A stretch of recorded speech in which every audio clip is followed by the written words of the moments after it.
सर्वस्व ज्ञानी मंडली आज्ञा ये जने राजा जेडे धार्मिक हेले दुष्यंत जने राजा और युवक राजा गोटे युवक नवयुवक राजा ता भीतर आज्ञा अनुमादना अच्छी कामनादना अच्छी आज्ञा मन भीतर स्त्री जाति प्रति लालसा जिते बड़े दिव्य सुंदरी झीटा को देखिले अलौकिक रूप संपन्न झील को देखिले शकुंतला को देखला मने मने भावुचंती राजा तलारे एते एमिति एक सुंदरी नारी अपूर्व सुंदर मो जीवन रे केबे कोठी मु देखी नाही बाबू रे तला अंगे बंगे पुणी मगधे मिथिले देखिति केते सुंदरी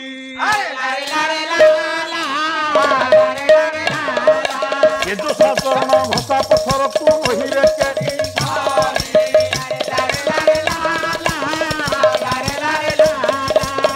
राजा भाविले केते राज्य बुलीची अंग बंग कलिंग मगध कटक भुवनेश्वर पुरी एटा सब राज्य टाउन गुड़ाक कवि प्रकार कहबे तू आउ प्रकार कहबू कवि जाहले कम नहीं ए टाउन पुरी कटक भुवनेश्वर हेला कोन झियो पिला आज्ञा राजा विचार कले बहुत गुडे अंचल मु देखि जेते सुंदरी नारी मु या पूर्व देखिथेली आगुरु ए जोसा ए सुंदरी नारी रो चरण घसा पत्थर को पाद घसा पत्थर को से माने समान हेबे नाही धन्य रे अन नारी सीमा मर्त्य कुसुम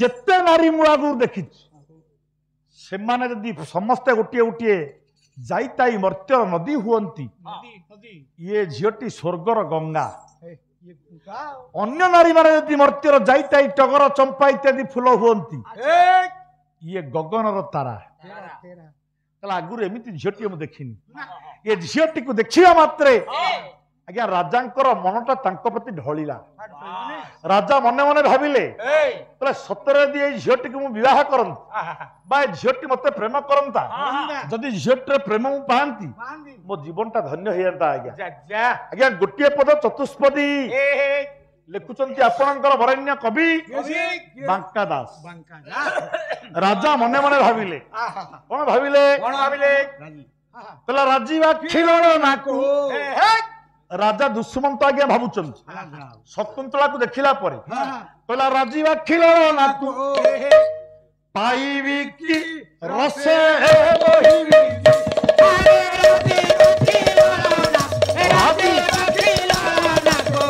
पाइबी की रसे मोहिबी भाबी तारु पथ बिकी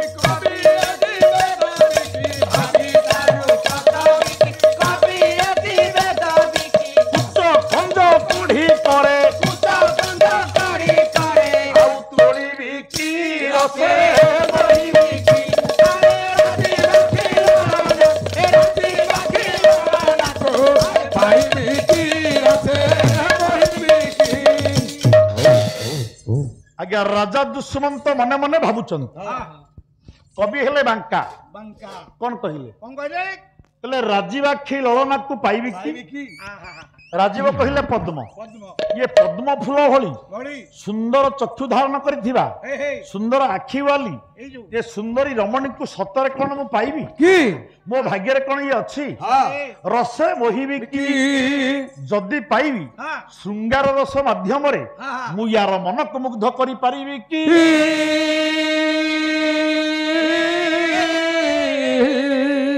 राजा पुणी भाविले कहला अधर नवर विकी अधर विकी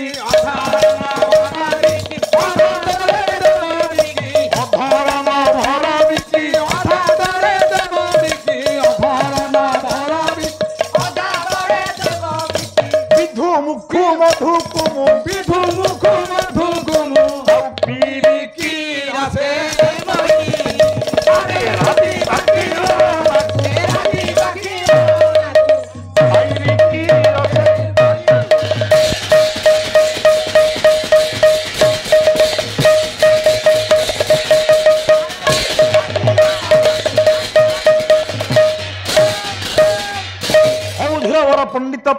করিবে শ্রবণ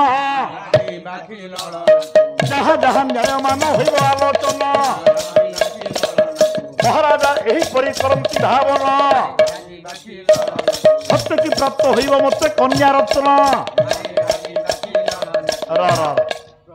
রাজা মনে মনে ভাবিলে ইয়ে সତରେ কোণ এ দিব্ୟ সুন্দরী শকুন্তলা ইয়ে মতে কেবে বিবাহ করিব মতে কেবে বরণ করিব মু ইয়ার প্রেম পাইবাকু সক্ষম হেবি কি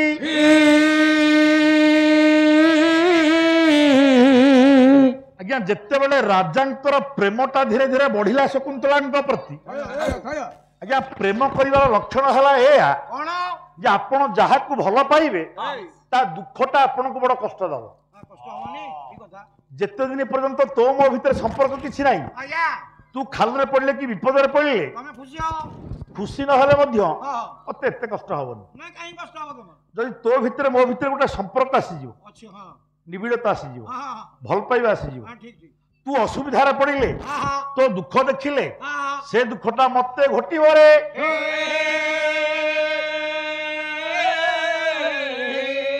আজ সেয়া হেলা যেতেবেলে রাজা ক্রমে ক্রমে ভাল পাই বসলে মনে মনে শকুন্তলা শকুন্তলাঙ্ক দুঃখরে দুঃখী হয়ে গেলে রাজা তাহলে শকুন্তলাঙ্কর দুঃখটা কোন না কোমলাঙ্গী লবণাঙ্গী শিরিষ কোমলা দেহা আজ্ঞা অতি সুন্দরী এ শকুন্তলা এতে বড় মাঠিয়ারে পানি ধরি ইয়ে মালিনী নদী খরা দিনে মালিনী নদী ভিতরକୁ যাই মাঠিয়ারে পানি বহি আনিকি গଛ ମାନଙ୍କର ମନ୍ଦାରେ ପାଣି ଦଉଛନ୍ତି ଏଇଟା ଗୋଟେ ଝିଅ ପକ୍ଷେ କଷ୍ଟକର ନୁହଁ କି ଆଜ୍ଞା ରାଜା ମନେ ମନେ ଭାବିଲେ କହିଲେ ଏତେ ବଡ ମୁନି ବ୍ରହ୍ମଚାରୀ ମୁନି କଣ ଭାବିକିରି ଏଭଳି ଏକ କୋମଳାଙ୍ଗୀ ସୁନ୍ଦରୀ ଝିଅକୁ ଏତେ ବଡ ଦାୟିତ୍ୱ ଦେଇଛନ୍ତି ରାଜା ଭାବିଲେ ଏଇଟା ମୁନିଙ୍କର ଠିକ ହଉନାହିଁ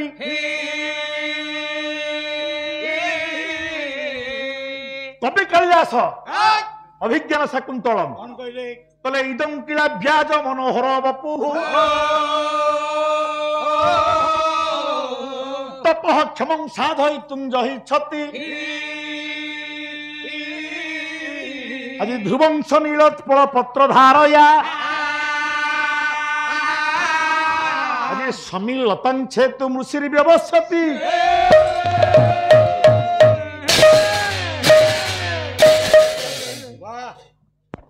আজ্ঞা আপনার কবি কালিদাস কহিলে ইদম কিলা ব্যাজ মনোহর বপু কলে কেড়ে সুন্দর বপু কেড়ে সুন্দর শরীর কাহার এ সুন্দরী শকুন্তলাঙ্কর তাহলে এভଳି এক সুন্দরী ঝিও কেতে কষ্টরে পানি বহিকি আনিকি দউছি ইদম কিলা ব্যাজ মনোহর বপু তপঃ ক্ষমং সাধয়িতুম জহ ইচ্ছতি তাহলে যৌ মুনি কর্ণ এভଳି এক সুন্দরী নারীକୁ তপস্যার উপযুক্ত করিয়া ପାଇଁ চেষ্টা କରୁଛନ୍ତି কঠোর কর্মরে লগাউଛନ୍ତି সে কোন କରୁଛନ୍ତି না ধ্রুবংশ নীলোৎপল পত্র ধারয়া সম্মিলতাং ছেতুর মৃষির ব্যবস্যত আচ্ছা আচ্ছা আচ্ছা কোন বুঝলু ছতু কহিলে হেলা ছতু কহিলে নি ছতু কহিলে ধন্যরে নারায়ণ তো জ্ঞান কোন কহিলে আজ্ঞা কোন কহিলে এটা কোনান্দি কলে ধ্রুবং স নীলোৎপল পত্র ধারয়া আজ্ঞা নীলোৎপল কহিলে নীল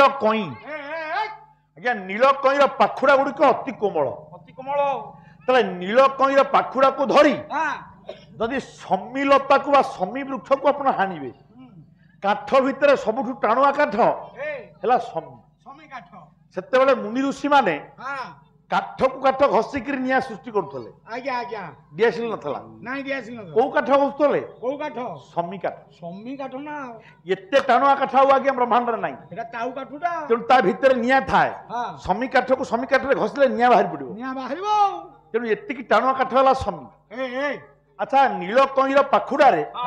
ନୀଳକଇଁର ପାଖୁଡାରେ ସମ୍ମିଲତାକୁ ହାଣିବା ଯାହା ସମୀ କାଠକୁ ହାଣିବା ଯାହା ଇଏ କୋମଳାଙ୍ଗୀ ଶକୁନ୍ତଳାଙ୍କ ଦ୍ୱାରା ଇଏ ପାଣି ବୁହା କର୍ମ କରିବା ସେଇଆ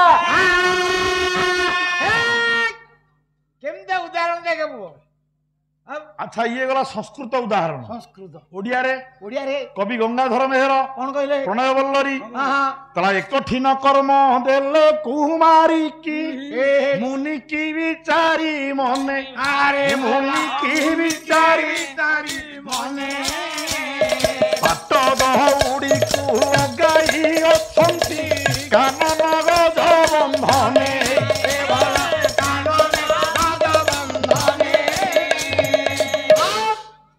ଗୋବିନ୍ଦ ଗୋବିନ୍ଦ ଗୋ হ্যাঁ হ্যাঁ পাল্লারে সবু হব রে বাপা ହବ ହବ জয় গোবিন্দ বি হব ହବ କାଳିଆ তেমন আজ্ঞা এ কঠিন কর্ম দেলে কুমারী কি মুনি কি বিচারি মনে রাজা দুষ্মন্ত চিন্তা করুଛନ୍ତି କ'ଣ କହିଲେ ଏତେ ବଡ କଠୋର କାର୍ଯ୍ୟ ମୁନି କଣ ବୋଲି ଭାବିକିରି ଏ ଝିଅକୁ ଦେଲେ ଏତେ ସୁନ୍ଦର ଝିଅକୁ ଦେଲେ କାହିଁକି କାହିଁକି କହିଲେ ପାଟ ଦଉଡିକୁ ଲଗାଇ ଅଛନ୍ତି କାନନ ଗଜ ବନ୍ଧନ ବନ୍ଧନେ କହିଲେ ତପସ୍ୟା କରିବା କାମଟା ହଁ ସତେ ଯେମିତି ଗୋଟେ ଜଙ୍ଗଲୀ ହାତୀ ଜଙ୍ଗଲୀ ହାତୀକି ପାଟ ଡୋରରେ ବାନ୍ଧିବା ଯାହା ଯାହା ଆରେ ଜଙ୍ଗଲୀ ହାତୀକି ସିନା ଲୁହା ଶିକୁଳିରେ ବାନ୍ଧିଲେ ସେ ଆୟତ ହବ ରହିବ ଇଏ ପାଟ ଡୋରରେ ବାନ୍ଧିଲେ ଜଙ୍ଗଲୀ ହାତୀ ରହିବଟି କୁଆଡୁ କୁଆଡୁ ତେଣୁ ଜଙ୍ଗଲୀ ହାତୀକି ହଁ ପାଟ ଡୋରରେ ବାନ୍ଧିବା ଯାହା ଯାହା ଏଭଳି ଏକ କୋମଳାଙ୍ଗୀ ଲବଣାଙ୍ଗୀ ଶିରିସାଙ୍ଗୀ କନ୍ୟାକୁ ଇଏ ତପସ୍ୟା ଭଳି କଠୋର କାର୍ଯ୍ୟରେ ଲଗେଇବା ସେଇଆ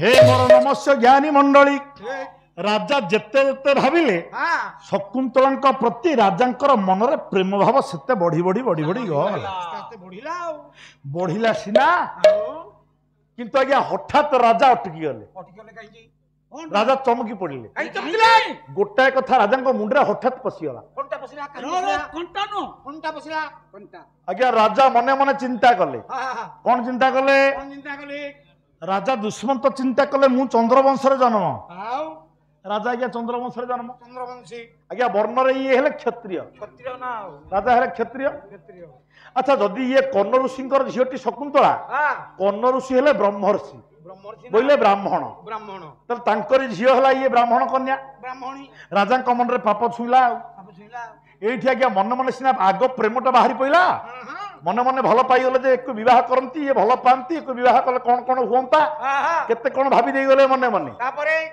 କିନ୍ତୁ ହଠାତ୍ ଆଜ୍ଞା ଚୈତନ୍ୟ ଉଦୟ ହେଲା ରାଜାଙ୍କର ଇଏ ଧାର୍ମିକ ପୁରୁଷ ପରା ଜ୍ଞାନ ଆସିଗଲା ଧାର୍ମିକ ରାଜାଙ୍କର ମନେ ମନେ ଭାବିଲେ ମୁଁ ହେଲି ଜାତିରେ କ୍ଷତ୍ରିୟ କ୍ଷତ୍ରିୟ ଏ ଝିଅଟି ବ୍ରହ୍ମର୍ଷି କର୍ଣ୍ଣଙ୍କର ଝିଅ ବ୍ରାହ୍ମଣୀ ଇଏ ହେଲା ବ୍ରାହ୍ମଣ କନ୍ୟା ବ୍ରାହ୍ମଣୀ ତାହେଲେ ମୁଁ ନିଚ ଜାତି ଝିଅଟା ହେଲା ଉଚ୍ଚ ଜାତି ଉଚ୍ଚ ଜାତି ମୋଠୁ ଯଦି ମୁଁ ଏକୁ ବିବାହ କରେ ଅସୁବିଧା କଣ ପାପ ହବ ପାପ କଣ କାରଣ ଶାସ୍ତ୍ର ମନା କରିଛି ହଁ କୌଣସି ଝିଅ ହଁ ତାଠୁ ନିଚ ଜାତିର ପୁରୁଷକୁ ବରଣ କରିପାରିବ ନାହିଁ ଇଏ ଶାସ୍ତ୍ର अरे श्याम भाई କଣ एबे तो बहुत होउची रे ଏବେ ଯୋଉ ହଉଛି ସେଇଟା ଭୁଲ ହଉଛି ଆଜ୍ଞା ଆପଣଙ୍କର ଅନେକ ଦିନ ପରେ ପ୍ରାଚୀନ ଶାସ୍ତ୍ର କହୁଛି କଣ ବ୍ରାହ୍ମଣ ବ୍ରାହ୍ମଣ ଘରେ ବାହା ହବ ବାସ୍ କ୍ଷତ୍ରିୟ କ୍ଷତ୍ରିୟ ଘରେ ବାହାବ ବୈଶ୍ୟ ବୈଶ୍ୟ ଘରେ ବାହାବ ଶୂଦ୍ର ଶୂଦ୍ର ଘରେ ବାହାବ କିନ୍ତୁ କିନ୍ତୁ ପରବର୍ତ୍ତୀ ଅବସ୍ଥାରେ ଆପଣଙ୍କର କୌଟିଲ୍ୟ ଚାଣକ୍ୟ ଟିକେ ନିୟମଟାକୁ କୋହଳ କରିଦେଲେ କଣ କଲେ ମାନେ ଯୁଗ ଅନୁସାରେ ବଦଳେଇ ଦେଲେ ବଦଳି ସେ କଣ କହିଲେ କଣ କହିଲେ ଅମେଧ୍ୟାଦପି କାଞ୍ଚନମ୍ ତ୍ରିରତ୍ନ ଦୁଷ୍କୁଳାଦପି କହିଲେ ଯେମିତି ଅମେଧ୍ୟାଦପି କାଞ୍ଚନମ୍ ଅର୍ଥାତ୍ ଯଦି ମଇଳା ଭିତରେ ଗୋବର ଭିତରେ କି ବିଷ୍ଠା ଭିତରେ ରତ୍ନ ପଡିଥାଏ ସୁନା ପଡିଥାଏ ଆଜ୍ଞା ଆପଣ ତାକୁ ଗ୍ରହଣ କରିବେ କି ନାହିଁ ଯଦି ଶୁଦ୍ଧ ସୁବର୍ଣ୍ଣ ମଇଳା ଭିତରେ ପଡିଥାଏ ଆପଣ ତାକୁ ନେବେ ନା ନାଇଁ ନେବେନି ଛାଡ଼ିବୁ ସୁନାକୁ ଲୋକଙ୍କ ପାଖରେ ନେବେ ଆଜ୍ଞା କୌଟିଲ୍ୟ ଚାଣକ୍ୟ ଏ କଥା କହିଲେ ପୂର୍ବ ଋଷି ମାନେ କଥା କହିନାହାନ୍ତି ନାଇଁ ଠିକ ସେଇଭଳି ଅମେଧ୍ୟାଦପି କାଞ୍ଚନମ୍ ତ୍ରିରତ୍ନ ଦୁଷ୍କୁଳାଦପି କହିଲେ ଯଦି ଗୋଟେ ଉପଯୁକ୍ତ ଝିଅ ଝିଅ ବିଭିନ୍ନ ଶିକ୍ଷା କରିଥିବା ଶିକ୍ଷିତ ସୁନ୍ଦରୀ ଗୁଣବତୀ ପତିବ୍ରତା ଧାର୍ମିକା ଝିଅଟିଏ ନିଚ ଜାତିରେ ଜନ୍ମ ହେଇଥାଏ ତାକୁ ମଧ୍ୟ ଗ୍ରହଣ କରିବା ଉଚିତ ନିଚ ଜାତିରୁ ଗ୍ରହଣ କଲେ ଚଳିବ ଝିଅ ଏ କଥା ଚାଣକ୍ୟ କହିଲେ ମୁନି ଋଷି ମାନେ ମନା କରିଛନ୍ତି ମୁନି ଋଷି ମାନେ କହିଛନ୍ତି ଯିଏ ଯୋଉ ବର୍ଣ୍ଣର ସେଇ ବର୍ଣ୍ଣରେ ବାହାର ହବ ଯଦି ବର୍ଣ୍ଣକୁ ଛାଡିକି ଅପବର୍ଣ୍ଣରେ ବାହାର ହେଲା ତାହେଲେ ବର୍ଣ୍ଣ ଶଙ୍କର ପ୍ରଜାୟତେ ବର୍ଣ୍ଣ ଶଙ୍କର ପିଲା ଜନ୍ମ ହେବେ ସଂସ୍କାରରେ ତ୍ରୁଟି ଆସିବ ତେଣୁ ଆଜ୍ଞା ଋଷି ମାନେ ମନା କରିଛନ୍ତି କିନ୍ତୁ ଚାଣକ୍ୟ କହିଲେ ଯଦି ଉପଯୁକ୍ତ ସ୍ତ୍ରୀ ମିଳିଯାଏ ନିଚ ଜାତିରେ ଗ୍ରହଣ କରି ହବ ଚଳିବ କିନ୍ତୁ କିନ୍ତୁ ନିଚ ବର୍ଣ୍ଣରୁ ସିନା କନ୍ୟା ଗ୍ରହଣ କରିହବ। ହଁ ଚାଣକ୍ୟ କହିଲେ ହଁ ଉଚ୍ଚ ବର୍ଣ୍ଣରୁ କନ୍ୟା ଗ୍ରହଣ କରିବା ପାଇଁ କେହି କହିନାହାନ୍ତି। ବୁଝିଗଲା ଅସୁବିଧା କଣଟା ହବ? ଆରେ ଯୋଉଟା ମୁନି ଋଷି ମାନେ କହିନାହାନ୍ତି, ହଁ ପୂର୍ବ ପିଢି କହିନାହାନ୍ତି, ହଁ ପୁରୁଷ ହେଲା ନିଚ ବର୍ଣ୍ଣର, ହଁ ଝିଅଟା ଉଚ୍ଚ ବର୍ଣ୍ଣର। ବୁଝବର୍ଣ୍ଣର ଉଚ୍ଚ ବର୍ଣ୍ଣର ଝିଅକୁ ନିଚ ବର୍ଣ୍ଣର ପୁରୁଷ ବିବାହ କଲେ ହଁ ପାପରେ ପଡିକିରି ସେ ମରିବ ଅଳ୍ପ ଦିନରେ। ମାନେ ସିଏ ପୁଣ୍ୟମାନ ହେଇଯିବ, ସିଏ ପୁଣ୍ୟମାନ ହେଇଯିବ, ରୋଗଗ୍ରସ୍ତ ହେଇଯିବୁ ତୁ। ମୁଁ ରୋଗା ହେଇଯିବି। ହଁ ମତେ କଣ ହେଇଯିବି ଏମିତି ଧଇଲାଣି କିରେ କରିଥିବ ଦେଖିଲେ ଜାଣିଛୁ କି ସେଇଟା ହେଇଥିଲା ଆଗର ବହୁତ ଦିନ 40 ବର୍ଷ ତଳେ ହେଇଥିଲା। ଏବେ ତେଣୁ ହେ ମୋର ନମସ୍ୟ ଜ୍ଞାନୀ ଗୁଣୀ ବିବେକୀ ମହୋଦୟ, ହଉ ହଉ ରାଜା ମନେ ମନେ ଚିନ୍ତା କଲେ କଲେ ଆଉ ୟାର ତ ପ୍ରେମଟା ବଢିଗଲାଣି, ବଢିଗଲାଣି ଝିଅଟାକୁ ଦେଖି ଲୋଭ ବଳେଇଗଲାଣି, ଆଉ ଏପଟେ ମନରେ ପାପ ଛୁଇଁଲାଣି। ତା କଣ କରିବେ ରାଜା? କଣ ଆଗକୁ ଯାଇପାରୁନାହାନ୍ତି କି ପଛକୁ ଯାଇପାରୁନାହାନ୍ତି। ଫେରି ପାରୁନାହାନ୍ତି। ଏଠି ସୁନ୍ଦର ଶ୍ଲୋକଟିଏ ସମାଧାନ ଦେଲେ। କିଏ ସେ? କବି ହେଲେ କାଳିଦାସ। ବଡ କବି ଆଉ ବଡ ଭାଇ ମୋର ସେ ଏ ଶ୍ଲୋକଟାକୁ ଘୋଷି ନଥିବେ। ସିଏ ବସି ନଥିବେ। ବାବରେ ନମସ୍ୟ ପୂଜ୍ୟ ଗୁରୁଦେବ, ମୋର ମାନସ ଗୁରୁ ବଂଶୀଧର ମହାପାତ୍ର, ମହେନ୍ଦ୍ର ମହାପାତ୍ର ଗାୟକ କେଶରୀ। ମାନସ ତାଙ୍କର ପ୍ରତ୍ୟକ୍ଷ ଛାତ୍ର ହେଲେ ମୋର ବଡ ଭାଇ, ବଡ ଭାଇ। ହଁ ମୁଁ ତାଙ୍କର ପରୋକ୍ଷ ଛାତ୍ର। ପରୋକ୍ଷ ହଁ ହେଲେ ସୁଦ୍ଧା ଏ ଏଇ ଶ୍ଲୋକଟା ଗୁରୁ ଗାଆନ୍ତି ନାହିଁ, ନା ତେଣୁ ମୋର ଭାଇ ଶିଖିନଥାଉ କେବେ। ସେ କୁଆଡେ ଯିବେ? ମୁଁ ଯୋଉଟା ଗାଉଛି ବର୍ତ୍ତମାନ ଗାଇବାକୁ ଯାଉଛି, ସାର୍ ତ ଗାଇନାହାନ୍ତି, ଛାତ୍ର କଣ ଗାଇବେ? ପ୍ରମାଣ ହବ ଯଦି ଆପଣ ଜାଣିଥିବେ ଶ୍ଲୋକଟାକୁ ଖାଲି ଗାଇବେ ଟିକେ। କହୁନାହାନ୍ତି। କହିଲା ଅସଂଶୟଂ ଛତ୍ର ପରିଗ୍ରହ କ୍ଷମା ଯଦାର୍ଯ୍ୟମସ୍ୟା মহিলাসী মে মনঃ সতাং হি সন্দেহ প্রদেশু বস্তুষু আদি প্রমাণ অন্তঃকরণ প্রবৃত্তয়ঃ।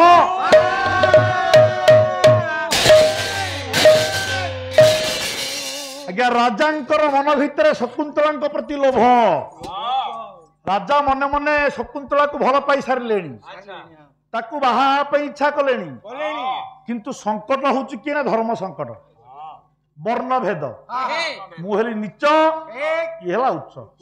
ମୁଁ ହେଲି ବ୍ରାହ୍ମଣ, କ୍ଷତ୍ରିୟ, ଝିଅଟା ହେଉଛି ବ୍ରାହ୍ମଣ। ରାଜା ମନେ ମନେ ନିର୍ଣ୍ଣୟ ନେଇଗଲେ, ନିଜ ସପକ୍ଷରେ ଯୁକ୍ତି ଆରମ୍ଭ ହେଇଗଲା। କବି କାଳିଦାସ କହିଲେ, ରାଜା ଦୁଷ୍ମନ୍ତ ମନେ ମନେ ଭାବିଲେ, କହିଲା ଅସଂଶୟଂ କ୍ଷତ୍ର ପରିଗ୍ରହ କ୍ଷମା। ଅର୍ଥ ହେଲା ନିଃସନ୍ଦେହ ଭାବରେ ଏ ଝିଅଟି କୌଣସି ନା କୌଣସି କାରଣରୁ କ୍ଷତ୍ରିୟର ବିବାହ ଯୋଗ୍ୟା। କୌଣସି କାରଣରୁ? ଆଜ୍ଞା କୌଣସି କାରଣ ଜାଣିନାହାନ୍ତି ରାଜା। ନାଇଁ ନାଇଁ ନାଇଁ ଭଲ ପାଇବା ଯୋଗୁଁ ତାଙ୍କ ମନ ଭିତରେ ତାଙ୍କ ସପକ୍ଷରେ ଯୁକ୍ତି ଆରମ୍ଭ ହେଇଗଲା ଯେ ନିଃସନ୍ଦେହ ଭାବରେ ଏ ଝିଅଟି କ୍ଷତ୍ରିୟର ବିବାହ ଯୋଗ୍ୟା।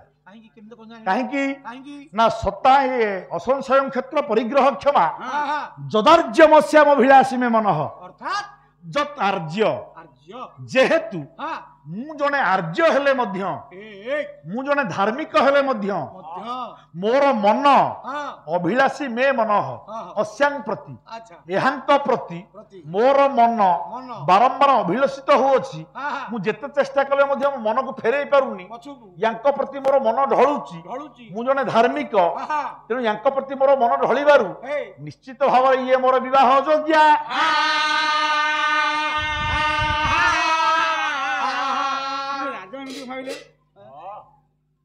ଶ୍ୟାମ ଭାଇ ଆଜ୍ଞା ଏଇଟା ଗୋଟେ ଗାଲୁଆ ଦିହା ଯୁକ୍ତି ନା ନାଇଁ କହିଲେ? ଅର୍ଥ ମୋ ମନ ଏ ଝିଅଟାକୁ ବାହା ହେବା ପାଇଁ ଇଚ୍ଛା କରିବ ବୋଲି ଏ ଝିଅଟା ମୋର ବିବାହ ଯୋଗ୍ୟ ହବ? ଆପଣ ତ କହୁଛନ୍ତି। କାଳିଦାସ କହିଲେ, ମୁଁ କଣ କହିଲି? କାଳିଦାସ କହିଲେ ଅସଂଶୟଂ କ୍ଷେତ୍ର ପରିଗ୍ରହ କ୍ଷମା ଯଦାର୍ଯ୍ୟମସ୍ୟା ମଭିଳାସୀ ମେ ମନଃ। କହିଲେ ନିଃସନ୍ଦେହ ଭାବରେ ଝିଅଟା କ୍ଷତ୍ରିୟର ବିବାହ ଯୋଗ୍ୟା, ଯେହେତୁ ମୋର ମନ ୟା ପ୍ରତି ଢଳୁଛି। କାହିଁକି? ଆଉ ଧାଡି ଅଛି, ଲୋକର ଧାଡି ଆହୁରି ବାକି ଅଛି। କହିଲେ ସତାଂ ହି ସନ୍ଦେହ ପ୍ରଦେଶୁ ବସ୍ତୁଷୁ ପ୍ରମାଣ ଅନ୍ତଃକରଣ ପ୍ରଭୃତୟ। ସତାଂ କହିଲେ ମହତ୍ ଲୋକମାନଙ୍କର, ଆମ ଭଳିଆ ଯାଇତାଇ ଲୋକଙ୍କର କଥା କୁହାହେଇନି। ଯୋଉମାନେ ସାଧୁ ସଚ୍ଚୋଟ, ଜୀବନରେ କେବେ ପାପ କରିନାହାନ୍ତି, ଯୋଉମାନେ ମହତ୍ ମଣିଷ। କହିଲେ ସତାଂ ହି ସନ୍ଦେହ ପ୍ରଦେଶୁ ବସ୍ତୁଷୁ, ମହତ୍ ଲୋକମାନଙ୍କର ସନ୍ଦେହପ୍ରଦ ବିଷୟ ମାନ କରେ। କଣ ହୁଏ? ଅନ୍ତଃକରଣ ପ୍ରବୃତ୍ତି, ଯେଉଁ ଆଡକୁ ସ୍ୱତଃ ପ୍ରବୃତ୍ତ ଭାବରେ ପ୍ରଭାବିତ ହୁଏ ତାହାକୁ ପ୍ରମାଣ ବୋଲି ଧରାଯାଏ। ମନ ନୁହଁ, ये मन भितर आज्ञा गोटे अच्छे अंतःकरण जहाँ कहते विवेक हृदय भितर गोटे भाव आसे तो जदि महत लोक मान हृदय भितर गोटे भाव आसो से भावटा जुआड़ी की जीव सेटा ही धर्म सत्य सेटा तो सेटा को प्रमाण बोली ग्रहण करा जाए।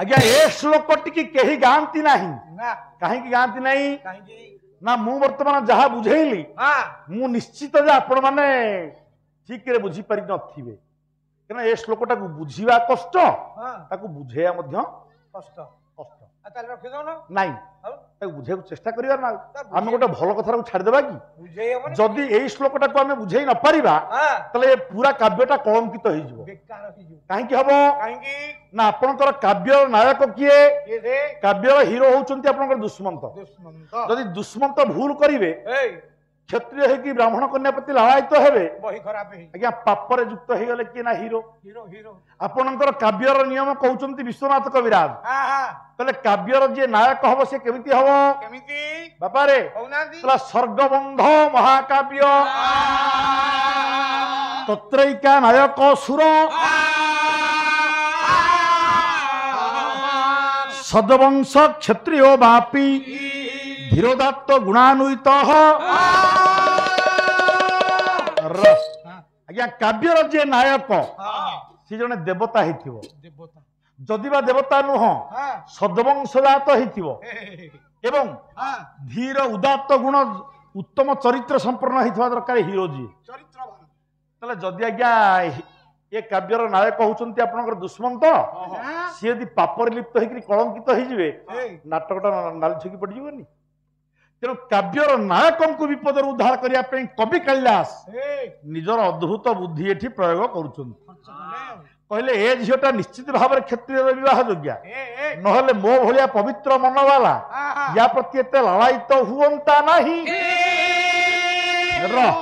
मु आ गोटे उदाहरण देले एटा आउ टिके भलो भाव में बुझी हो या आज्ञा आपण मु टिके त्रेता युग को नेबी त्रेता युग रे आज्ञा सीता को विवाह करने लक्ष्य रे राम लक्ष्मण जाउचंती विश्वामित्र संगे आज्ञा मिथिला राजदांड रे जाउचंती विश्वामित्र तांको पछरे अछंती राम तांको पछरे अछंती लक्ष्मण लक्ष्मण ठीक एतिकी बेले आज्ञा जगत जननी सीता तांको सखी मानक गहन रे छात ऊपर अछन गोटे पद लिखुचंती आपणकर वरेण्य कवि सम्राट उपेन्द्र भंज कौन कहले कहला बही देहि विमल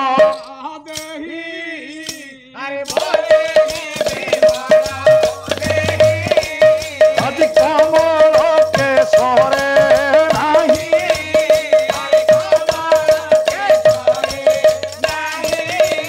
आज सही सही करे थिले बंडी अटारी अरे बंडी अटारी रे भला भांडे अटारी बिहिलो कोने तो संसा अरे बिहिलो कोने तो संसा आज कोलांगे तोलेला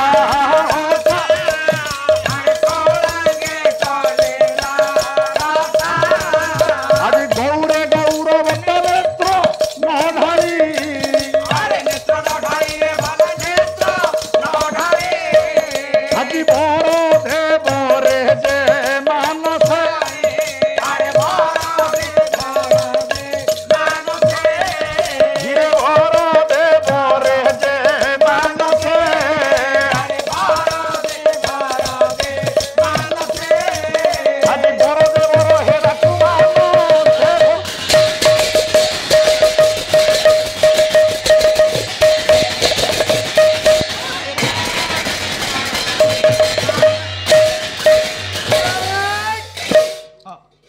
हे मोर नमस्य ज्ञानी मंडली वैदेही विमल देही कमल केशरे नाही सही सहित थिले मंडी अट्टाली बाबा रे ये भंजंकर छांदर अर्थ करा जिवो भारी भिड़ वैदेही विमल देही आज्ञा वैदेही कहले सीता विमल देही अति निर्मल देहा परिष्कार जो सीतांकर देह अत्यंत निर्मल अति परिष्कार केते निर्मल केते कमल केशरे नाही कमल कहिले पद्म एते निर्मल देह संपूर्णा सीता एतिकी निर्मलता आज्ञा कमल केशर कहिले पद्म केशर रे मध्य एते निर्मलता नाही पद्म केशर ठारू मां सीतांकर देहटा आहुरी निर्मल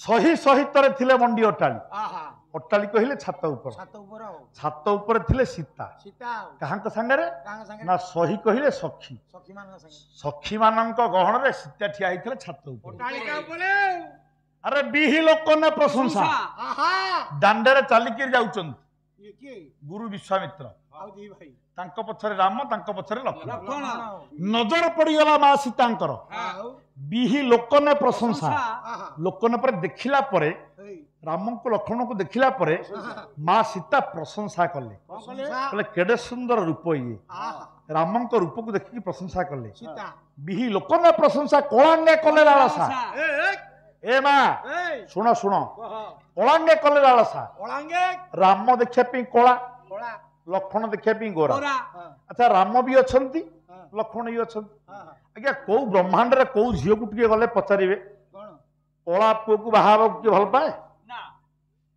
जेते झियो अछंती सब गोरा पुओ को भल पाइबे ना मो स्त्री किंतु मते भल पाइला एटा कोन तो स्त्री टी किसकिंदा सुंदरी होलिया मु कोन देखिनी मु ताको यात्रा रो आनी देली अरे सुन सुन मु हे जो शूर्पणखार वर्णना रामायण रू पढ़ी मु तो देखी नहीं शूर्पणखा को तार वर्णना देखिकरी मु मने मने शूर्पणखार जो रूपटा भाबिची तो स्त्री देखा को ठीक से भलिया एक्चुअली तो मु सेति में ता फोटो उठौनी बरा हैला की आ सीए तत्ते भल पांतानी आ काहा को भल पांता मु ताको भल पाइजी से मते भल अरे केही तक बाहा हो नथले कोलांगे बरा कोलांगे करे लालसा तेना आज्ञा मां सीता तांको आखि आगर अछंती राम आ लक्ष्मण लक्ष्मण देखिया पी गोरा और लक्ष्मण भी देखिया पी सुंदर आज्ञा खाली गोरा नुह से भी देखिया पी सुंदर अति सुंदर ये जानी नाहंती किए बड़ किए सान से काई जानी सीता जानिछंती किए बड़ किए सान से देखिले आज्ञा जने गोरा जने कला किंतु आपे आपे सीतांकर मनटा कोलांगे कले लालसा ये कोला रंगर रामंक प्रति तांको मनटा आपे आपे धाइला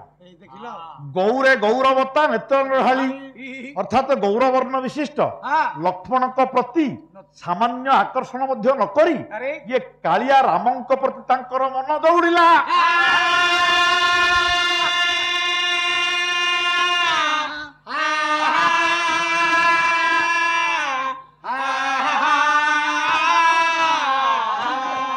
सीता मने मने भाविले कहले जदि एई राम एई कालिया पुरुषटी जदि मो बापा पण करिसंती जे शिवधनु को टेकिबो जे ता देरे गुण दबो मते से तार संगे बाहा देबे कहले जदि एई राम जदि प्रकृत रे शिवधनु को टेकिकरी गुण देई पारंते ताले मु तांको बाहा भगवान किंतु केमिति संभव या बर देवरे जे मानसे लक्ष्मी दाई बर देव अरे बरदेव कहले देवदेव महादेव देवदेव महादेव को स्तव कले सीता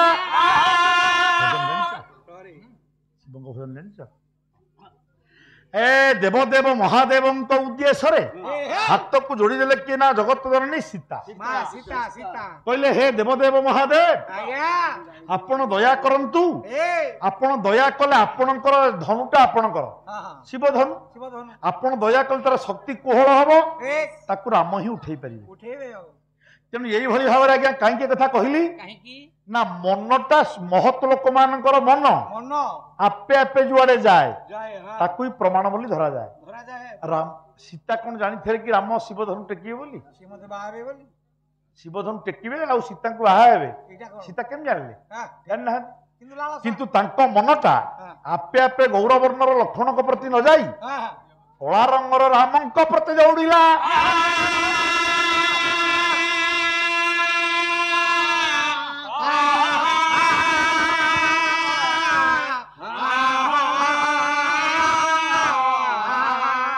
आज से न्याय रे राजा दुष्मंत चिंता कले कहले यही शकुंतला प्रति मोर मन आकर्षित होउची माने ये झीटा निश्चित भाव में क्षत्रियर विवाह योग्य निसंदेह भाव ये क्षत्रिय विवाह योग्य आज्ञा मने मने कथा भाविले एवं तापर अपेक्षा कले कहले कौ पानी कुआड़ को जाउछि टिके देखिबा कहले मने मने भाविले जदि झियो मानक पाखु पळैबी कहले एमाने लाजरे जड़सड़ हो जिवे एमाने लाजरे जड़सड़ हो जिवे आउ मो संगे भलरे कथाबार्ता करि परिबेनी नाही नाही तेणु लुचिकी देखिबी सुजोग पाइले तांग साथरे जाई कथाबार्ता हेबी मिसिबे आउ ठीक है एने सखी माने अपेक्षा करो आज्ञा राजा लुचिकी शुणिले देखिले झियो माने कोन करूचंती देखिले झियो माने कोन कले कहले शकुंतला जल सिंची आरंभिले नवमल्लिकार मूले हो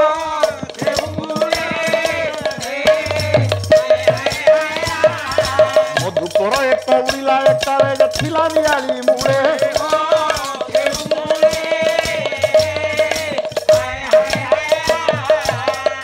हे मोर नमस्य ज्ञानी गुणी विवेकी महोदय एतिक बेले शकुंतला पानी दबा आरंभ कला गछरे कौन कला शकुंतला काखरे अच्छी माठिया माठिया पानी ढालिबे आज्ञा कौथरे ना नव मल्लिकार मूले गोटे नुआ मल्ली फूल गछ मल्ली फूल फुटिची ता ऊपर भंवरटिए बसिची आज्ञा सेई गछ मूले पानी मंदिए ढाली देला शकुंतला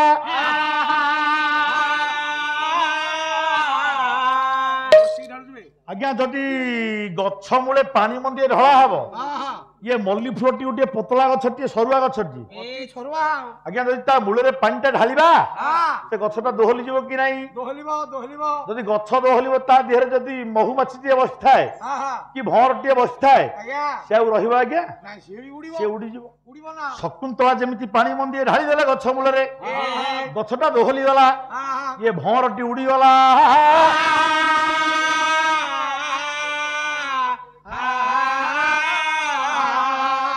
अरे श्याम भाई से भंवरटा सिना उड़ीगला से उड़िकी पलैलानी कोठी बसला जानिछु से फूल धिर उड़ी आसिला मल्ली फूल भितर उड़ी आसिला जाइकिरी बसिला शकुंतला गाले रे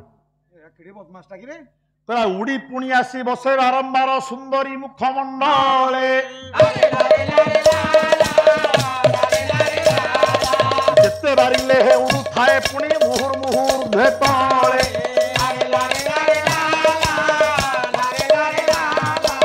हे मोर मां मन चिंता कर आज शकुंतलांकर मुहरे ये भंवरटा बारंबार बारंबार जाइकिरी बसिला आज्ञा तो गोटा भंवर आसी गाले बसिबो भल लागिबो ये शकुंतला हाथ रे उड़ेई देला ताकू भंवरटा पळैला भंवर पळैला हास भंवरटा पळैला तू हास करछु तापर आउ थे आसी बसले सिना हास करिवु से तो पळैलानी गोटा थर रे तू तो उड़ेई देलु से पळैला तमे सिना कहू छ उड़ी गेला बेले की तू से पूरा मोमोरे आसी बसी जालेनी माडुआ जाऊ कोन ये माडुआ मो भलो कहू छ आज्ञा थरे उड़ेई देला ए भंवरटा पळैला पुणी तापर पुणी आसी बसला पुणी उड़ेला पुणी आसी बसला ये बाद कला भलिया भंवरटा शकुंतलार गाल रे बसिला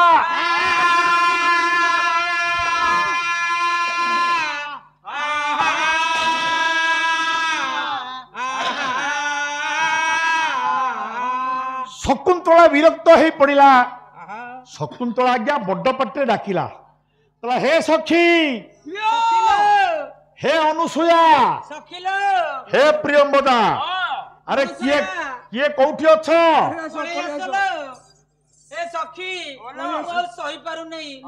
पुणी डाक देला आसो सखी थरे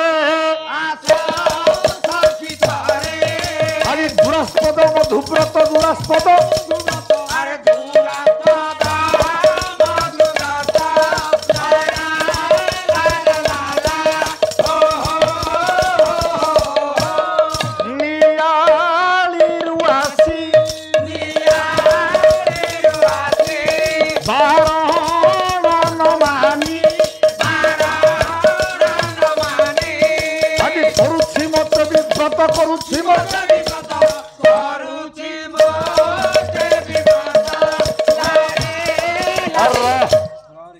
शकुंतला बड़ पाटे डाकिला कहला अनु ପ୍ରିୟମ୍ବଦା ଆରେ କିଏ କୋଉଠି ଅଛି? ମୁଁ ସହି ପାରୁନି। କଣ ହେଲା? ମୁଁ ସହି ପାରୁନି। କହିଲା ମୋ ଗାଲରେ ବାରମ୍ବାର ଗୋଟିଏ ମଧୁବ୍ରତ ଆସିକିରି ମତେ ହଇରାଣ କରୁଛି। ମଧୁବ୍ରତ ଆଜ୍ଞା ମଧୁବ୍ରତ କହିଲେ ତାର ଯୋଡାଏ ଅର୍ଥ ବାହାରିବ। ଦିଟା ଅର୍ଥ। ମଧୁବ୍ରତ କହିଲେ ଭଅଁର। ଭଅଁର। ଆଜ୍ଞା କେତେକ ପୁଅ ପିଲାଙ୍କ ନାଁ ମଧ୍ୟ ମଧୁବ୍ରତ। ହଁ ମଧୁବ୍ରତ ଅଛି। ଆଜ୍ଞା ଯେତେବେଳେ ବାରମ୍ବାର ଡାକିକି ବଡ ପାଟିରେ ଡାକିଲା କହିଲା ସଖୀ ମାନେ କିଏ କୋଉଠି ଅଛ ପଳେଇ ଆସ, ମତେ ମଧୁବ୍ରତ ହଇରାଣ କଲାଣି। କିଏ କୋଠି ଅଛ ପଳେଇ ଆସଲ। ଏ ପଳେଇ ଆସଲ। ଏ ପଳେଇ ଆସଲ। ଏ ପାଲାବଲା କେଡେ ନିଷ୍ଠୁର ଦେଖ। ଆମେ ଏଡେ ପାଟିରେ ଡାକୁଛୁ ତମେ ଆସୁନ। ମରିଯିବୁ କିରେ? ମରିଯିବୁ? ଆରେ ମରିଯିବୁ? ମଧୁବ୍ରତ ଆରେ ମରିଗଲା ଭଳିଆ ତୁ ଡାକୁଛୁ ସେ। ଅତର ଛିଆ ହେଇଯାଉଛି ତ। ଆଜ୍ଞା ଖଣ୍ଡେ ଦୂରରେ ପାଣି ଯାଉଥିଲେ କିଏ ନା ଅନୁସୂୟା ପ୍ରିୟମ୍ବଦା ସଖୀ ଦି ଜଣ। ଯେତେବେଳେ ମଧୁବ୍ରତ ହଇରାଣ କଲାନି ବୋଲି ଡାକିଲା ଆଜ୍ଞା ଏ ଦି ଜଣ ଯାକଙ୍କର ଭିତରେ କଥାବାର୍ତ୍ତା ହେଲା। କଥାବାର୍ତ୍ତା ହେଲେ ଅନୁସୂୟା ପ୍ରିୟମ୍ବଦା ଭିତରେ କହିଲା ଲ ସଖୀ ଦେଖିଲୁଣି ଆମ ଶକୁନ୍ତଳା ଟିକେ ଗେଲ ବସରି ଗୋଟା ଭଅଁରଟା ଗାଲରେ ବସି ପଡିଛି ବୋଲିକା କେମିତି ବିକଳ ହେଇକି ଡାକୁଛି ଭୟରେ ଛାନିଆ ହେଇକି। କଣଟା କରିଛି ସେ କଣ କରିବ କହ କହିଲୁ? ଆରେ ଭଅଁରଟା କଣ କରିବ କହ କହିଲୁ? କହିଲା ଲ ସଖୀ ଶୁଣୁ ଇଏ ଭଅଁରଟା ବାରମ୍ବାର ଆମ ସଖୀଙ୍କ ଗାଲରେ ବସୁଛି। କଣା କରି ସାରିଲାଣି ବସି କାହିଁକି ବସୁଛି କହିଲୁ? କାହିଁକି ଜାଣିପାରୁନୁ? ଭଅଁରଟା କାହିଁ ବସୁଛି? ଆମ ସଖୀଟି ଗୋଟିଏ ଲତା। ଲତା ତାର ମୁଖମଣ୍ଡଳଟି ଗୋଟିଏ ହେଲା ଫୁଲ। କଣ କହୁଛ? ସୁନ୍ଦର ଫୁଲ। ସୁନ୍ଦର ଫୁଲଟିଏ ଭାବି ଭାବି ଭଅଁରଟି ତା ଗାଲରେ ବସୁଛି। ଏଟା ଭାଇଟା କବି ହେଲେ କାଳିଦାସ, କାବ୍ୟ ହେଲା ଅଭିଜ୍ଞାନ ଶାକୁନ୍ତଳ। କହିଲା ଅଧର କିଶଳୟ ରାଗ କୋମଳ ବିଟପାନୁକାରିଣୀ ବାହୁ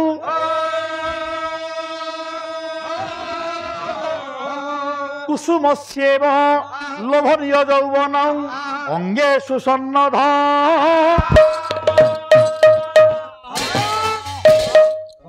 କହିଲା ଆମ ଶକୁନ୍ତଳା ଗୋଟିଏ ପ୍ରେମର ଲତା। ଲତା ଲତା କେମିତି? କେମିତି? କହିଲା ଅଧର କିଶଳୟ ରାଗ। ଯଦି ଆମ ସଖୀ ହେଲା ଗୋଟିଏ ଲତା ଲତା ତାହେଲେ ତାର ଅଧର ଓଷ୍ଠ ନାଲିଆ। ତା ଓଠ ନାଲିଆ ହେଇନି? ଏଇଟା ଖଇନି କାହିଁକି କଳା ପକେଇ ଦେଇଛି ଓଠ ନାଲିଆ ଅଛି। ଆରେ ସେ ପା ଲିପଷ୍ଟିକ ଲଗେଇଛି ରେ। ଲିପଷ୍ଟିକ ଆଜ୍ଞା ଝିଅ ମାନଙ୍କର ଓଠ ଲାଲ। ଲାଲ ଲାଲ ପ୍ରକୃତରେ ହଉ ନହେଲେ ନାଇଁ ରଙ୍ଗ ଲଗେଇକି ଲାଲ କରନ୍ତି। ଯୋଉ ପ୍ରକାର ହଉ ଓଠ ଲାଲ। ଲାଲ ଆଚ୍ଛା ଯଦି ଓଠ ହେଲା ନାଲିଆ ନାଲିଆ କବି କାଳିଦାସ କହିଲେ କହିଲେ ଯୋଉ ଗଛର ବା ଲତା ମାନଙ୍କର ଯୋଉ କଅଁଳିଆ ପତ୍ର ପତ୍ର ନୂଆ କଅଁଳିଆ ପତ୍ର ହଁ ସେଟା ଦେଖିବା ପାଇଁ ନାଲିଆ କି ନାହିଁ? ନାଲିଆ ତାହେଲେ ସିଏ ତା ଓଠ ନୁହଁ, ଆଉ ଇଏ ହେଲା ଗୋଟିଏ ଲତା। ଲତା ତାର ଓଠଟି ହେଲା ଗୋଟିଏ କଅଁଳିଆ ପତ୍ର। କିଶଳୟ ରାଗ। ରାଗ କିଶଳୟ କହିଲେ ପତ୍ର। ପତ୍ର ଅଧର କିଶଳୟ ରାଗ। ଠିକ କହିଲା କୋମଳ ବିଟପାନୁକାରିଣୀ ବାହୁ। ଆଜ୍ଞା ଲତାଟିଏ କଣ କରେ? କଣ କରେ? ଲତାଟିଏ ଗଛରେ ମାଡେ। ଗଛକୁ ଆଜ୍ଞା ଭଲ ଭାଷାରେ କୁହାଯାଏ ବିଟପ। ବିଟପ ବିଟପ ବିଟପ କହିଲେ ବୃକ୍ଷ। ବୃକ୍ଷ ତାହେଲେ ଆଜ୍ଞା ଲତାଟିଏ ଯେମିତି ଗଛରେ ମାଡିବା ପାଇଁ ସଦାବେଳେ ଖୋଜୁଥାଏ, ଆଚ୍ଛା କୋଉଠି ଗୋଟେ ଗଛ ପାଇବ ଲତା ତାରି ଦେହରେ ମାଡିଯିବ। ମାଡିବ। ଆମ ସଙ୍ଗିନୀ ଏଇ ଆମ ସଖୀ ଶକୁନ୍ତଳା ଶକୁନ୍ତଳା ଇଏ ମଧ୍ୟ ତା ହାତକୁ ଠାରିକି ଆମକୁ ଯୋଉ ଡାକୁଛି ଡାକୁଛି ବିଟପ କହିଲେ ବିଟ ପୁରୁଷ। ବିଟ ପୁରୁଷ କୌଣସି ଏକ ରସିକ ପୁରୁଷ ସାଙ୍ଗରେ ପ୍ରେମ କରିବା ପାଇଁ ଆମ ସଖୀର ମନ ଛନଛନ ହେଲାଣି।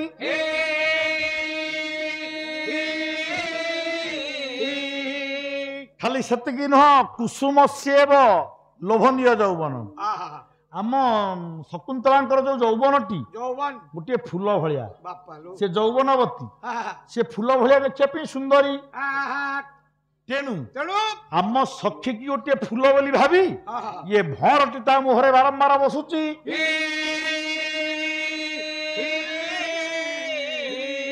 ଆଜ୍ଞା ଗୋଟିଏ ପଦ ଚତୁଷ୍ପଦୀ ମନେ ପଡେ, କବି ହେଲେ ଆପଣଙ୍କର ଗଦାଧର ସିଂହ ସାମନ୍ତ, ବାବା ଖଣ୍ଡପଡ଼ାଗଡ଼ର କବି। ଏଇ ଖଣ୍ଡପଡ଼ା ପାଖ। ତାହେଲେ ଗୋଟାଏ ନୁହଁ, ଆଉ ୟା ଦେହରେ ଚାରିଟା ଫୁଲ ଅଛି। କଣ କଣ ଫୁଲ? ଚାରି ପ୍ରକାରର ଫୁଲ ୟା ଭିତରେ ଅଛି। କେମିତି? ୟା ଦେହରେ ଚାରି ପ୍ରକାର ମୂଳରୁ ଫୁଲ ନାହିଁ। ଆଉ ଫୁଲ ଫୁଲ ହଉଛ କଣ? ଯଦି ଗଦାଧର ସିଂହ ସାମନ୍ତ ଲେଖିବେ, ଚାରିଟା ଫୁଲ କବି ପ୍ରମାଣ କରିବେ। କଣ କହିଲେ? ଏ ବାଳା ଏ ବାଳା ଦେହେ ଅଛି ରଖିରେ ପ୍ରିୟ ସଖୀ।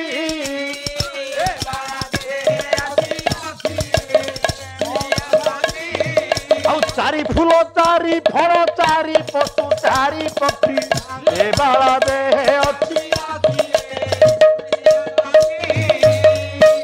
କବି ହେଲେ ଗଦାଧର ସିଂହ। କହିଲେ ଏ ଝିଅ ଦେହରେ 4 ପ୍ରକାର ଫୁଲ ଅଛି। ଚାରି 4 ପ୍ରକାର ପ୍ରକାର ଫୁଲ କଣ କଣ ଅଛି? କହିଲା ଜନ୍ମିଛି ଲାବଣ୍ୟ ଜଳ ମଧ୍ୟରେ ମୁଖ କମଳ, ଜନ୍ମିଛି ଲାବଣ୍ୟ ଜଳ ମଧ୍ୟରେ ମୁଖ କମଳ, ହାସ କୁମୁଦ କରାଏ ସୁଖୀ,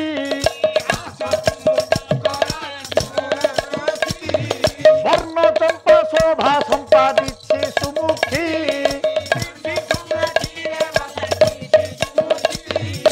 ଆଉ ଗୋଟାଏ ଫୁଲ ବାକି ରହିଲା।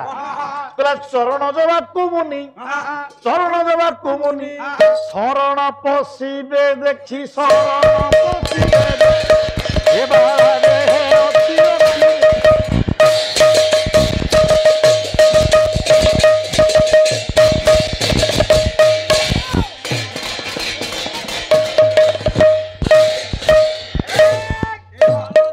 ଅଛି ରଖିରେ ପ୍ରିୟ ସଖୀ। 4ଟା ଫୁଲ କଣ ଦେଖେ? ଦେଖା ଜନ୍ମିଛି ଲାବଣ୍ୟ ଜଳ ଜଳ ମଧ୍ୟରେ ମୁଖ କମଳ। କଣ ଏଇଟା?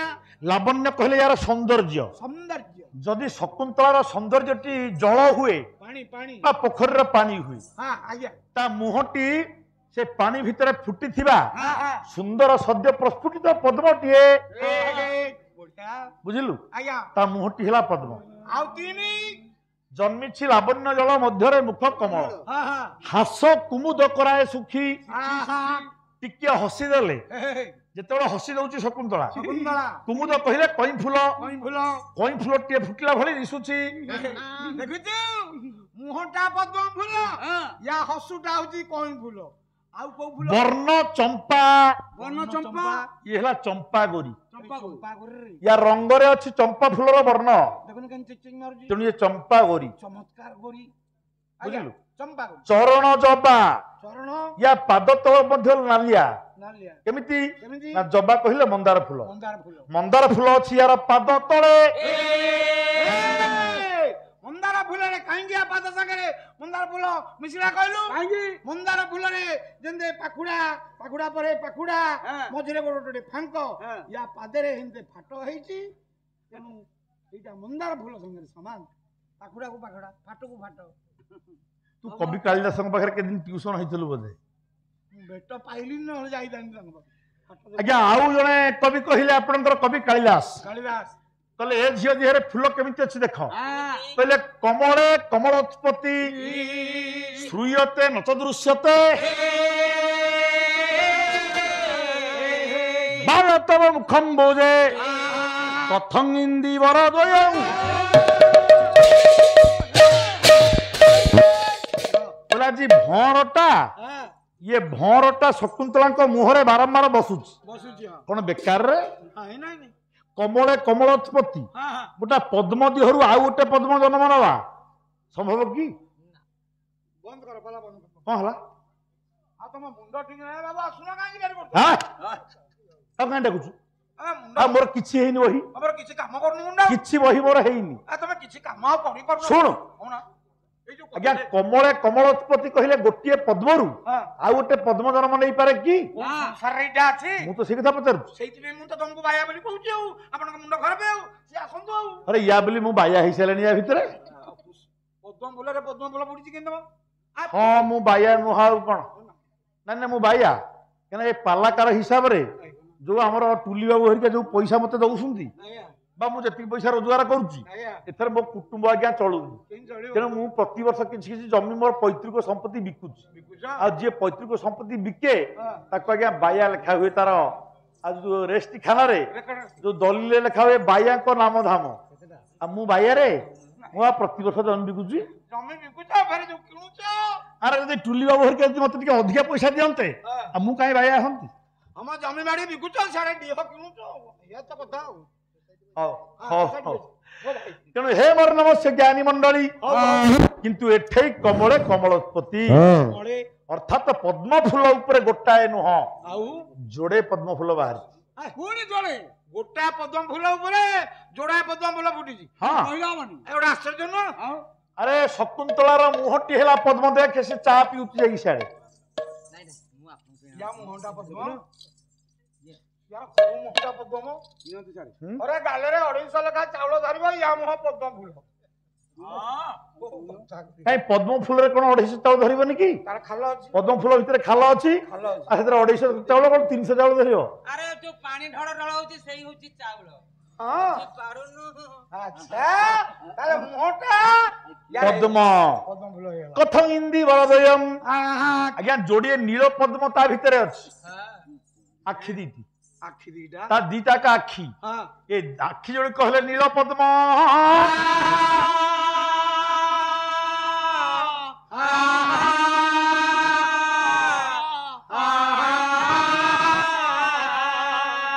ହେଇଗଲା ଆଖି ଦିଟା ତେଣୁ ଶକୁନ୍ତଳାଙ୍କ ଦେହରେ ବହୁ ପ୍ରକାରର ଫୁଲ ଅଛି ବୋଲି ବାପାରେ ଏ ଶକୁନ୍ତଳାଙ୍କୁ ଫୁଲ ବୋଲି ଭାବି ଭାବି ଏ ଭଅରଟା ମଲ୍ଲି ଫୁଲରୁ ଉଡି ଯାଇ ଯାଇ ବାରମ୍ବାର ଆମ ସଖୀ ଶକୁନ୍ତଳାଙ୍କର ମୁହଁରେ ବସୁଛି।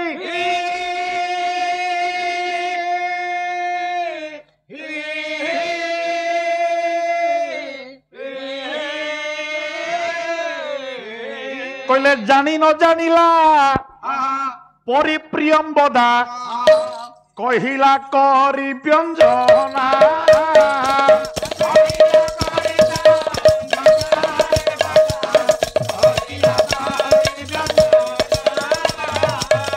ତପବନେ ପୁଣି ଗୁରୁ ରାଜ୍ୟ ଆମ୍ଭ ମଧୁବ୍ରତର ଗଞ୍ଜନା।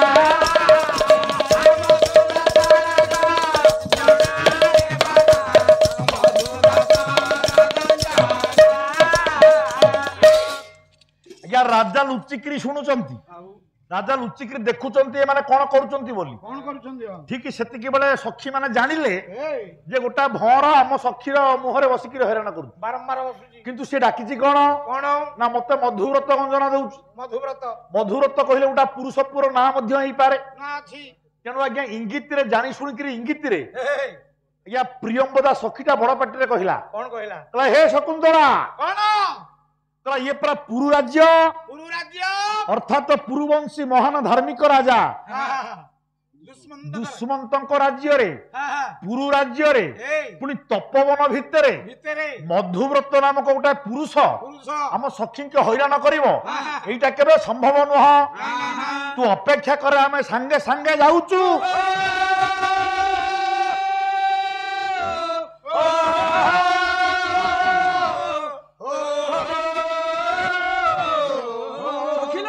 ରା ରା ରା ରା ରା ଆଜ୍ଞା ରାଜା ତ ଲୁଚିକିରି ଥିଲେ। ଥିଲେ ରାଜା ନିଜେ ହେଲେ ପୁରୁବଂଶୀୟ ରାଜା। ଦୁଷ୍ମନ୍ତ ଯେତେବେଳେ ସଖୀ ମାନେ କହିଦେଲେ ଇଙ୍ଗିତରେ ଏଇ ଯେ ପୁରୁବଂଶୀୟ ରାଜା ଦୁଷ୍ମନ୍ତ ଥାଉ ଥାଉକା ଥାଉ ଥାଉ ତପବନ ଭିତରେ ପୁଣି ଆଉ ଗୋଟେ ପୁରୁଷ ଲୋକ ଆସିକିରି ଝିଅଟାକୁ ହଇରାଣ କରିବ। ମଧୁବ୍ରତ ରାଜା କହିଲେ ଏଇ ସୁଯୋଗରେ ମୁଁ ଏ ଝିଅ ମାନଙ୍କ ସାଙ୍ଗରେ ମିଶିକିରି କଥାବାର୍ତ୍ତା ହବା ପାଇଁ ଗୋଟେ ବାଟ ଫିଟିଗଲା। ଏଇ ବଢିଆ ବାଟଟା ଆଉ ଲୁଚିକିରି ଥିଲେ ଏପର୍ଯ୍ୟନ୍ତ ଦେଖା ଦେଇ ପାରୁନଥିଲେ। ଦେଖା ଦଉନଥିଲେ ଇଚ୍ଛା ହଉଥିଲା ଟିକେ ଝିଅ ମାନଙ୍କ ସାଙ୍ଗରେ କଥା ହେବି କଥା ବାଟ ମିଳୁ